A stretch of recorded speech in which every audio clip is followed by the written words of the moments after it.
પેલા તો તલ કેવા લાગ્યો આપણે નિધિ સાહેબ આપણે તમે નજરે જોઈ શકો, નીચેથી ઉપર લગન ભરપૂર બધાય તમે જોઈ શકો. અહીંથી નીચેથી કરી ઉપર લગન એક જ ધારા, અને મારે આ ગરા સમય હાઈટ લગન આમાં ઉભા છે. અત્યારે થોડા ખુઈ ગયા છે. સુઈ જવાનું પાણી સાહેબ મેં કોઈ એના કારણે જ પેલું લાસ્ટ. નમસ્કાર ખેડૂત મિત્રો, હું છું માલવણીયા પ્રતિક અને આપ સર્વેનું નિધિ સીડ પરિવાર વતી હાર્દિક સ્વાગત કરું છું.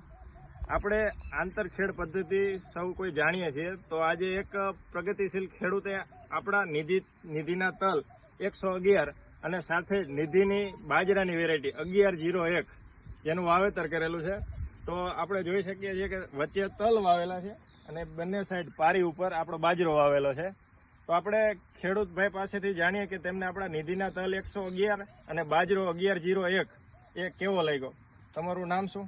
મારું નામ દાનાભાઈ ગીધાભાઈ હલાણી, મારું ગામ આંબેડી, તાલુકો મૂળી, જિલ્લો સુરેન્દ્રનગર. Mobile number 97 247 79 5 79. આમ તલની બેઠક અને તલ તમને બહુ સારા સાહેબ. આમ નજરે જોઈ શકાય છે. આપડા ઉપરથી નીચે લગન આમ તરિયા લગન એક જ ધારા બેડવા આપણે જોઈ શકો છો. અને બેડવાની સાઈઝ રહી મોટી સાઈઝ, એકદમ મોટી મોટી અને 6 ની 4 ની ગેઠું છે. આ બેઠું છે સાહેબ. તમને તલ બહુ સારા લાગ્યા? તલે સાહેબ બહુ સારા.